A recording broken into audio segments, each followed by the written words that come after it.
வணக்கம். இன்னைக்கு நாம பார்க்க போற விஷயம் உங்க ரிசர்ச் பண்ற விதத்தையே தலைகீழா மாத்த போகுது. ஆமா, நோட்புக் எல்எம் பத்தி தான் பேச போறோம். ரெடியா? வாங்க உள்ள போலாம். நீங்க ஸ்டூடெண்டா இருக்கலாம், ஒரு ரிசர்ச்சரா இருக்கலாம், இல்ல ஆஃபீஸ்ல வேலை பார்க்குற ப்ரொஃபஷனலா கூட இருக்கலாம். நம்ம எல்லாருக்குமே இந்த அனுபவம் இருக்கும். நம்ம முன்னாடி எக்கச்சக்கமான டாக்குமெண்ட்ஸ், ஆர்டிகல்ஸ், டிரான்ஸ்கிரிப்ட்ஸ்னு ஒரு பெரிய மலையே கூஞ்சு கிடக்கும். அடேங்கப்பா, இதுல எங்க ஆரம்பிக்கிறது, எதை முடிக்கிறதுனே தெரியாது இல்லையா? அந்த மலையில மாட்டிக்கிட்ட மாதிரி ஃபீல் பண்ணிருக்கீங்களா? சரி, அந்த ரிசர்ச் மலையை ஜெயிக்கிறதுக்கு இப்போ ஒரு சூப்பரான பவர்ஃபுல்லான வழி வந்திருக்கு. அதுதான் நோட்புக் எல்எம். இதை வெறும் ஒரு டூல்னு மட்டும் நினைச்சிராதீங்க. இது உங்க பர்சனல் ஏஐ ரிசர்ச் அசிஸ்டன்ட் மாதிரி. ஓகே, அப்போ முதல் ஸ்டெப்க்கு போலாமா? முதல்ல நம்ம ஏஐக்கு ஒரு மூளையை உருவாக்கணும். அதாவது நம்மகிட்ட இருக்கிற தகவல்களை எல்லாம் எப்படி சுலபமா, அதே சமயம் திறமையா நோட்புக் எல்எம்குள்ள கொண்டு வருதுன்னு பார்க்கலாம். இதுக்கு பேரு விதைத்து கண்டறியும் முறை. ரொம்ப சிம்பிள். உங்ககிட்ட இருக்கிற ஒரு முக்கியமான டாக்குமெண்ட்டை ஒரு பிடிஎஃப் ஃபைல்னு வச்சுக்கோங்களேன். அதை மட்டும் விதையா அப்லோட் பண்ணா போதும்.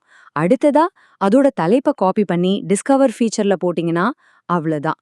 மேஜிக் மாதிரி அந்த விதைக்கு சம்பந்தமான மற்ற எல்லா அகாடமிக் பேப்பர்ஸையும் நோட்புக் எல்எம் தானா தேடி கண்டுபிடிச்சு உங்களுக்கு கொடுத்துடும். யோசிச்சு பாருங்க, உங்க வேலை எவ்வளோ சுலபமாகுது. உங்க கையில ஒரு தகவல் பிரபஞ்சமே இருக்குன்னு சொல்லலாம். வெறும் பிடிஎஃப் வேர்ட் டாக்குமெண்ட் மட்டும் இல்ல, நீங்க வெப்சைட் லிங்க்ஸ், கூகுள் டாக்ஸ், ஏன் நீங்க பாக்குற யூடியூப் வீடியோவோட டிரான்ஸ்கிரிப்ட கூட உள்ள போடலாம். இதுல வெப் கிளிப்பான்னு ஒரு ஆப்ஷன் இருக்கு பாருங்க, அது செம்ம யூஸ்ஃபுல். இன்டர்நெட்ல ப்ரௌஸ் பண்ணும்போது அட இது முக்கியமா இருக்கேன்னு தோணுச்சுன்னா ஒரே ஒரு கிளிக்ல அதை உங்க நோட்புக் எல்எம்ல சேவ் பண்ணிடலாம்.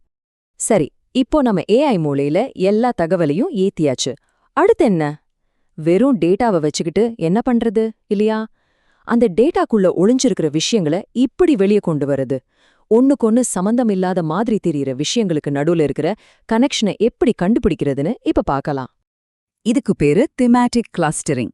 இது சாதாரணமா ஒரு வார்த்தையை தேடுற மாதிரி இல்ல. நீங்க அப்லோட் பண்ண நூத்துக்கணக்கான பக்கங்களையும் அதுவே படிச்சு அதுல இருக்கிற முக்கியமான கருத்துக்களா அதுவே தொகுத்து தனித்தனி குரூப்பா பிரிச்சிடும். ஒரு பெரிய லைப்ரரியில இருக்கிற எல்லா புத்தகத்தையும் படிச்சு ஒரே மாதிரி விஷயங்கள் பேசுற புத்தகங்கள் எல்லாம் ஒரே ஷெல்ஃப்ல அடுக்கி வைக்கிற மாதிரி. இப்ப பாருங்க, இது ஒரு சூப்பரான விஷயம். இதுக்கு பேரு சைட்டேஷன் ஹீட் மேப்.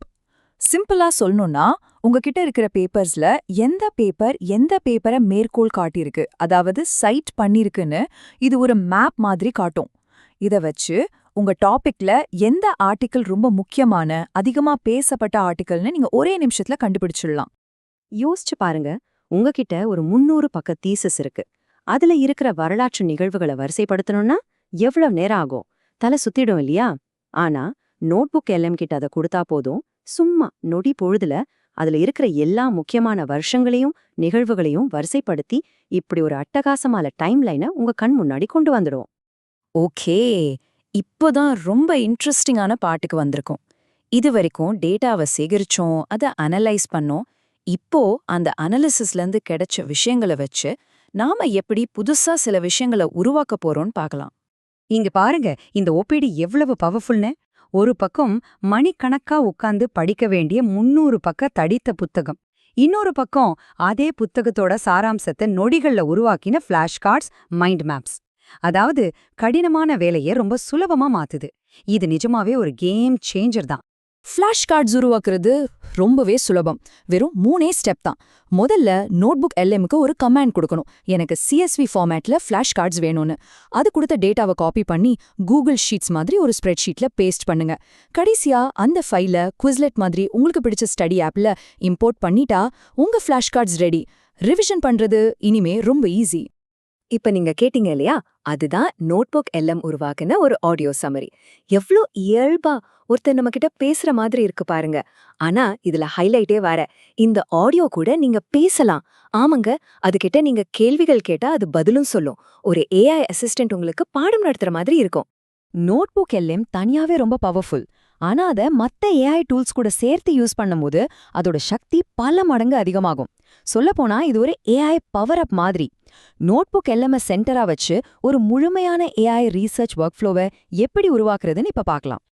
இதுதான் ultimate AI research work flow. Step 1, notebook LM use பண்ணி உங்க டாக்குமெண்ட்ஸ்ல இருந்து முக்கியமான விஷயங்களை, சுருக்கங்களை வெளியெடுக்கணும். ஸ்டெப் 2, உங்களுக்கு என்ன கேள்வி கேட்கணும்னு தெரியலையா, சாட் ஜிபிடி கிட்ட உங்க டாபிக் சொல்லி நல்ல கேள்விகளை உருவாக்கிக்கோங்க. ஸ்டெப் 3, கடைசியா உங்களுக்கு கிடைச்ச தகவல்கள் எல்லாம் சரியான செக் பண்ண பெர்ப்ளெக்சிட்டி மாதிரி ஒரு அகாடமிக் சர்ச் டூலை யூஸ் பண்ணி ஃபேக்ட் செக் பண்ணிக்கோங்க. இந்த மூணையும் நீங்க கரெக்டா செஞ்சா உங்க ரீசர்ச்சோட தரம் எங்கேயோ போயிடும். சரி, இப்போ நாம கிட்டத்தட்ட கடைசிக்கு வந்துட்டோம். இதுவரைக்கும் நிறைய விஷயங்கள் பார்த்தோம். இது எல்லாத்திலிருந்தும் நம்ம கத்துக்க வேண்டிய முக்கியமான விஷயம் என்ன? சுருக்கமா சொல்லணும்னா, குழப்பமான ஒரு நிலையிலிருந்து தெளிவான ஒரு நிலைக்கு எப்படி வர்றதுங்கிறது தான். அதாவது இதோட முக்கியமான டேக்குவே இதுதான்.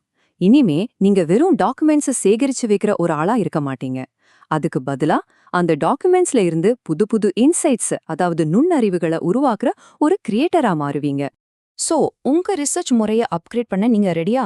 நான் சொன்ன இந்த டெக்னிக்ஸ் எல்லாம் பயன்படுத்தி உங்க வேலைய, உங்க படிப்பை எப்படி அடுத்த லெவலுக்கு கொண்டு போறீங்க யோசிச்சு பாருங்க. ஏன்னா வாய்ப்புகள் உண்மையிலேயே எல்லையற்றவை.